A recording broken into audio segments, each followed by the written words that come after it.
Hey Pre-MedStar, welcome back to my application series vlog. Since I am still waiting for my AMCAS to get verified and maybe get some secondaries back, I figured I would talk to you all a little bit today about how I chose how many medical schools to apply to and which ones to apply to as well. So to start off with, most people apply to about 15 schools, which makes sense because there are a lot of medical schools out there and it's hard to choose just a few. And it's also pretty tough to get accepted to medical school. When I was deciding which schools I wanted to apply to, the first thing that I did was look at the MSAR, which is the Medical School Admissions Requirements. And that is offered on the AAMC's website. And to get full access to it, you do have to purchase it. It's a year-long subscription. I think it's definitely well worth it. They pull together a whole lot of information that you would otherwise have to search a whole bunch of websites for. When you're looking at the MSAR, they have some quantitative as well as some qualitative things about medical schools. They have what the matriculant's average GPA was, what their average MCAT score was, from which parts of the country they were from, all of the information about their entering class, and what dual programs they might offer. So it's a really great resource overall for just a lot of different things. And you can search by schools, and you can also favorite schools and add them to a list. So that's pretty cool too. When I was looking through MSAR to decide on what schools I wanted to apply to, some of the things that I looked at were how early you started getting clinical experience. So that has a little bit to do with their curriculum. Some medical schools have changed their curriculum to where your true lecture style learning is a little bit more condensed so that you get into clinical rotations a little bit faster. So that was something that I looked at and took into consideration. Something else that was important to me when I was looking at what medical schools to apply to was how they graded their students. Many medical schools now have transitioned into a pass-fail system of grading. I really liked that, and I looked for that when I was going through MSAR because I felt like, and I heard from people who are in medical school, that having that pass-fail system not only takes a little bit of the pressure off of you individually, it also really creates a sense of community among the medical school students too. So you're not constantly comparing GPAs and your rank in the class. You're just all in it together to help each other pass the courses. Another factor I considered was the class size. A lot of medical schools have very similar class sizes, usually around 100 people, but some medical schools do have less than 100 and some a lot more than 100.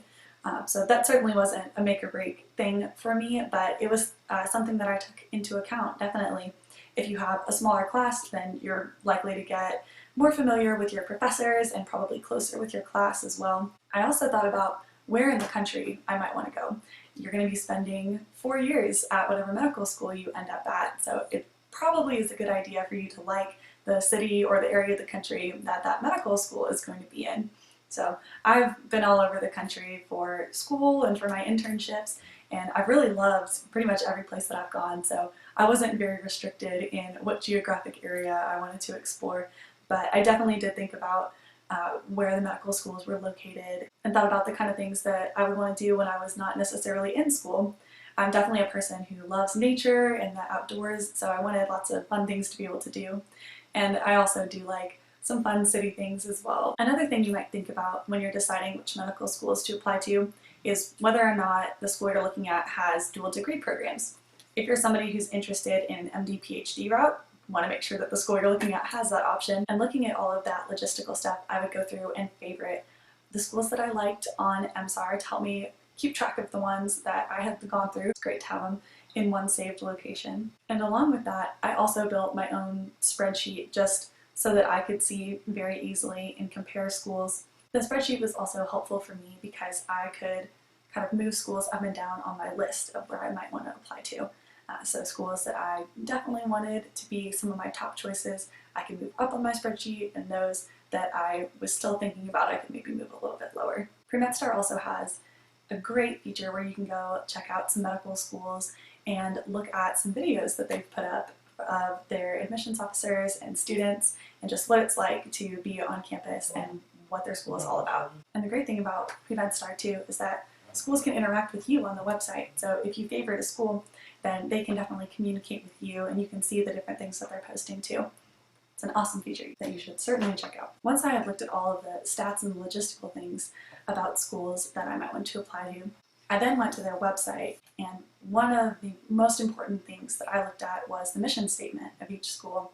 and each one of them is different and great in their own ways. And what I was looking for when I went and checked out the school's mission statement was if it aligned well with my own. So I would encourage you to look at that as well when you're deciding on where to apply, because I think if your personal mission statement lines up with that of the school, then you're much more likely to be enthusiastic about applying there and probably fit in well there too. Some of my thought process when I was deciding on which school to apply to revolved around trying to be realistic. Applying to medical school is definitely a tough process. Not everyone gets in, and a lot of schools are very, very competitive to get into with less than 1 or 2% acceptance rates. So when I was building the list of schools that I wanted to apply to, I definitely tried to be realistic. So you do want to have a good mix of schools that are going to be reach schools and those that are going to be attainable for you. Being realistic, for me, looks like knowing what my stats were, so my GPA, my MCAT, my extracurricular activities, my research activities, and comparing those to what was on the MSAR for certain schools. There you have it. That's how I decided on what medical schools to apply to. And hopefully in the coming weeks, I'll be getting back some secondaries from those schools that I did apply to, and I'll be able to share more with y'all about that. For now, make sure that you subscribe to the Pre-Med Star YouTube channel. If you have any questions or comments, then feel free to shoot me a message on the site. Thanks for watching.